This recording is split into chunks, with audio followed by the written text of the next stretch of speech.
அனைவருக்கும் வணக்கம். எள்ளு பார்த்தீங்கன்னா, மூட்டம் போட்டால் அது 9வது நாள் தான் எடுக்கணும். சில பேர் 5வது நாள் எடுக்கலான்னு சொன்னாங்க. அதை நம்பி நாங்களும் 5வது நாள் எடுத்தோம். பார்த்தீங்கன்னா, நிறைய பச்சை காய் அப்படியே இருந்தது.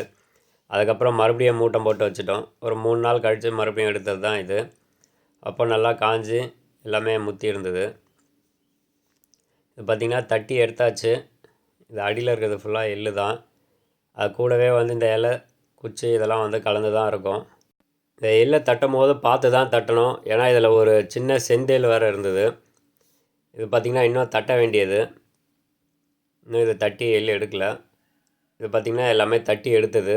இது தனியாக போட்டு கொளுத்திடணும், இல்லைனா கை காலெல்லாம் குத்திகிட்ருக்கும். இது பார்த்திங்கன்னா அந்த இலை குச்சி எதுவுமே இல்லாமல் எடுக்கிறதுக்காக ஜலிச்சிட்ருக்கோம்.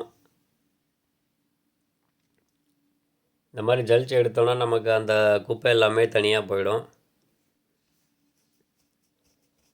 இந்த சின்ன சின்ன மண்ணாங்கட்டி இதெல்லாம் மட்டும் அதில் வந்துடும். அதுக்கப்புறமா தனியாக புடச்சி எடுத்தால் இந்த புல்லு வேறு மண்ணாங்கட்டி இதெல்லாம் இருந்ததுன்னா அதுவும் வந்துடும். இந்த எள்ளை பார்த்திங்கன்னா 3 வாட்டி நல்லா தேய்ச்சி கழுவணும். அப்போ தான் அதை சாயம் மாதிரி போகும். போச்சுன்னா தான் எண்ணெய் நல்லா உங்களுக்கு தெளிவாக இருக்கும்.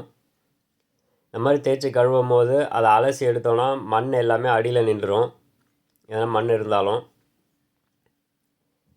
இது பார்த்திங்கன்னா மொத்தமாக எங்களுக்கு 20 கிலோ வந்தது.